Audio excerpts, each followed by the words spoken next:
Hello, my peeps, and welcome to another Power Packed Phillips podcast.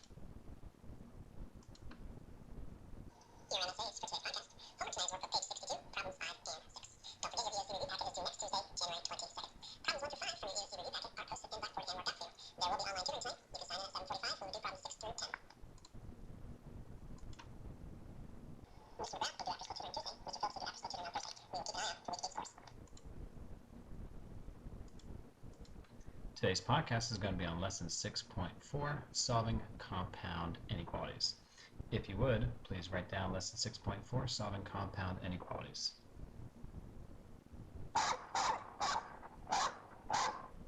Sorry about that. I'm going to pause this podcast and go put away the dog. If you would, please write down the inequality. -5 is less than or equal to negative x minus 3, which is less than or equal to 2. We are going to solve this compound inequality and graph our solution. So the first thing I would do is I would put the number 1, a coefficient of 1, in between the negative sign and the x. So the first thing we should do is put in that coefficient of 1. Yes, R2D2, I'm getting ready to tell them that. R2D2 wants me to tell you, you can think of these problems as a hydra or a three-headed dragon. This is what R2D2 means. Yes, I know, just be patient. Our dragon or hydra has 3 heads. We are going to take this compound inequality and divide it up into 1, 2, 3 parts. And we're going to do that by simply taking a line and putting it down the inequality sign. So once I take 2 lines and put it down the inequality sign, we now have our inequality broken up into 3 parts. So this is like our three-headed dragon or our hydra.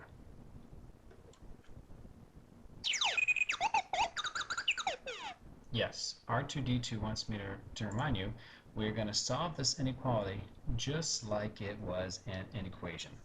So what we're going to do is we want to get the x all by itself. We want to get this variable all by itself. So what we're going to do is we're going to move the -3 to both sides of the inequality. But we do that like we're solving an equation. So we do the opposite.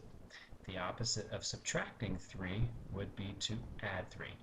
So we are going to add 3 to all the parts of the inequality. We're going to add 3 here, here, and over here. You have to do the same thing to all parts of the inequality. These are going to end up canceling each other. Now we're going to rewrite the problem as -2, -5 plus 3 gave me -2. I'm going to bring down my inequality sign. I'm going to bring down my -1x. I'm going to bring down my inequality sign, and 2 plus 3 gives me 5. I want to get x all by itself. So these are touching each other. I'm going to divide all 3 parts of the problem by -1. Divide all 3 parts of the problem by -1. Why am I dividing by -1? Because I want to get this x all by itself.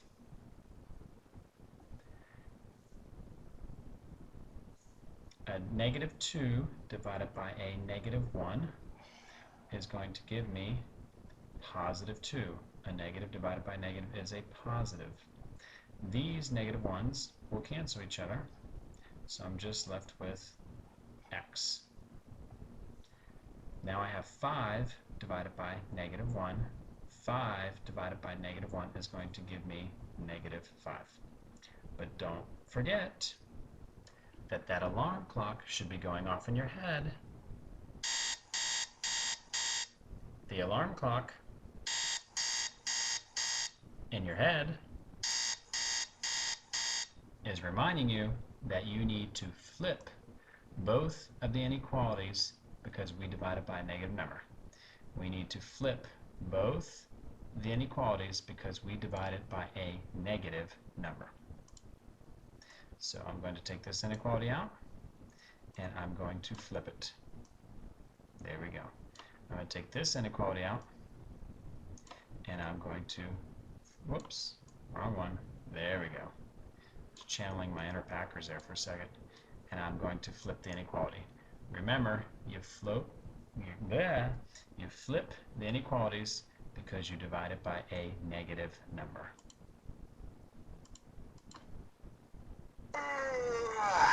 Alright, stop yarning. We're almost done. To make this problem easier, I am going to cover up this part of my inequality. So I'm going to ignore this part. So I have x is greater than or equal to negative 5. If I were to graph that on a number line, because it's equal to, it would be a shaded or solid circle. I'm looking for all the numbers that are greater than negative 5. The numbers that are greater than negative 5 are negative 4, negative 3, negative 2. So I would shade to the right, and it would be a solid dot. Now I'm going to cover up this side, and I'm going to look at the inequality here. This means that x is less than or equal to 2. X is less than or equal to 2. So let's take a look at what that would look like on a graph. X is less than or equal to 2. Because of the equal to, I'm going to shade or color the circle. All the numbers that are less than 2 go here to the left. Now, the suspense must be killing you. What are we going to do? We're going to put the two answers together to make one answer. We're going to put the two answers together to make one answer. So this is what Mr. Phillips means. We're going to take an x, we're going to bring it down here. We said that x was greater than negative 5. Excuse me, I meant to say x is greater than negative 5. I apologize. So here we have x is greater or equal to negative 5. Now I'll bring down my other inequality sign, and I'll bring down my 2. But notice this is saying that x is greater than 2. We said x was less than 2. So I'll take this inequality sign, and I'll write it like this. So now let's see what we have. We have x is greater than negative 5. Yes, because it's going to the right. And we have x is less than or equal to 2. So this would be our final solution. On our number line, we have a compound inequality. X is less than or equal to 2, and x is greater than or equal to negative 5. All right, I hope that helps you on compound inequalities. See ya.